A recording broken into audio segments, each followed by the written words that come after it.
Welcome back to This Explainer. Today we are covering Chapter 9 of our C++ programming series, and we're about to completely flip the script on how you view writing code. Instead of writing one massive, endless list of instructions from top to bottom, we're going to start thinking like a manager. We're going to learn how to manage a team of highly skilled specialists using C++ value-returning functions. By the end of this explainer, you're going to see exactly how building a delegation framework can drastically improve your programming. Let's dive in.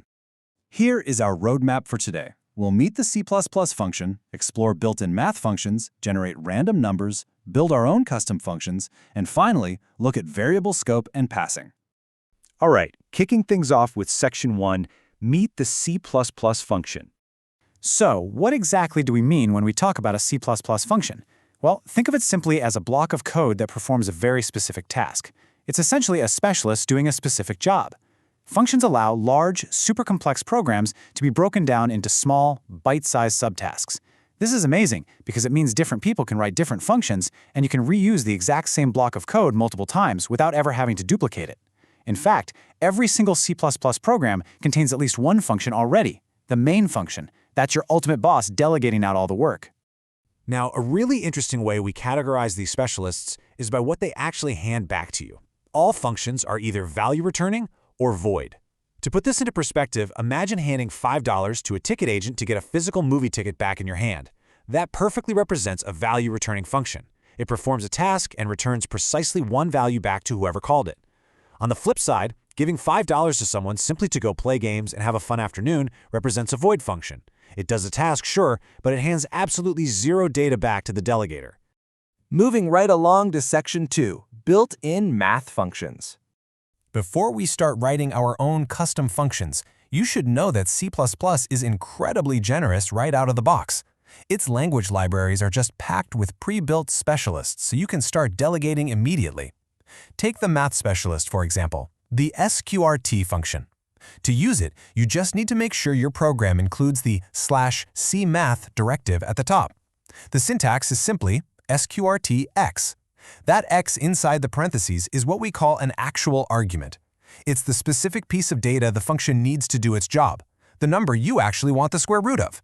The function evaluates it, does the math, and assigns that precise returned value to a variable in your code. When you put this into practice, you really see main acting as that ultimate delegator we talked about. Look at how a hypotenuse calculating program works.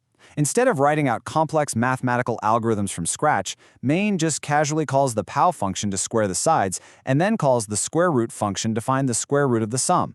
It outsources all the heavy mathematical lifting for the Pythagorean theorem while keeping the main code incredibly clean and easy to read. It's brilliant. All right, Section 3, generating random numbers. If you're building a video game, or really any kind of testing application, you're absolutely going to need random numbers. But here's the catch. Computers are strictly logical, so C++ provides a pseudo-random number generator. To get this to work correctly, you have to follow a very specific three-step recipe. First, include the time library using the ctime directive. Second, initialize the starting point, or the seed, of the generator using the srand function combined with the current time. And third, actually generate the number by calling our dice roller specialist, the rand function. This hands back an integer between 0 and a built-in constant called rand max. But hold on, you might be wondering, what happens if we just skip step 2? Why go through all the trouble of seeding the random number generator in the first place? Well, here is the kicker. Without a unique seed, your program isn't actually random. The underlying math formula will just predictably generate the exact same sequence of numbers every single time you run the program. No joke, the exact same numbers. By using the time function as our seed, which returns the current time and the number of seconds since January 1st, 1970, we guarantee a completely unique starting point for the algorithm every single time your program executes. Okay, Section 4, building your own functions. So how do we actually build our own custom specialists? A program-defined value-returning function is made of two main parts, a header and a body. It all starts with the function header, which is the very first line. This explicitly states three crucial things. First, what type of data it returns, like an int or a double.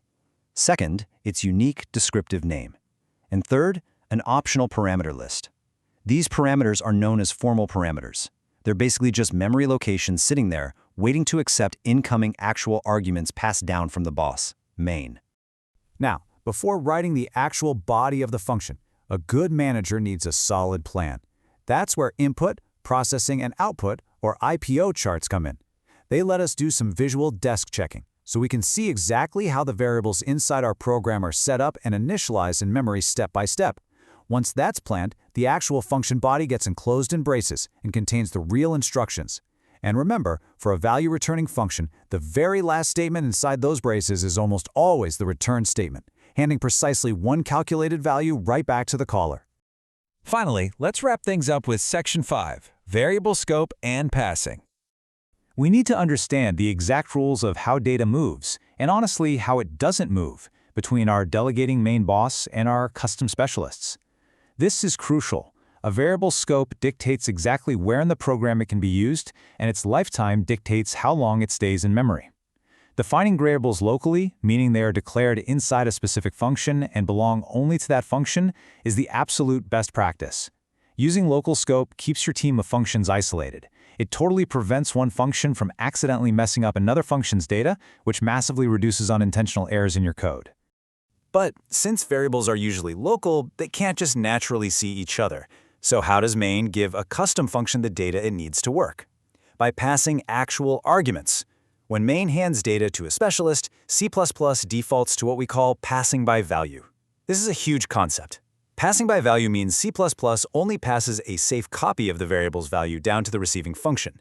The original variable remains securely isolated, totally untouched, safely sitting in the main function's memory disk. We've seen how main can pass copies of data down, and how our specialist functions do their job and return a single value back up. Which leaves us with one massive, lingering question for our next explainer.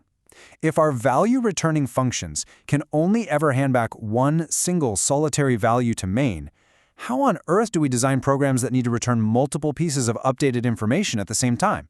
It's a really fascinating limitation of the delegation framework we built today, and solving it is going to unlock a whole new level of programming power. Can't wait to explore that with you next time.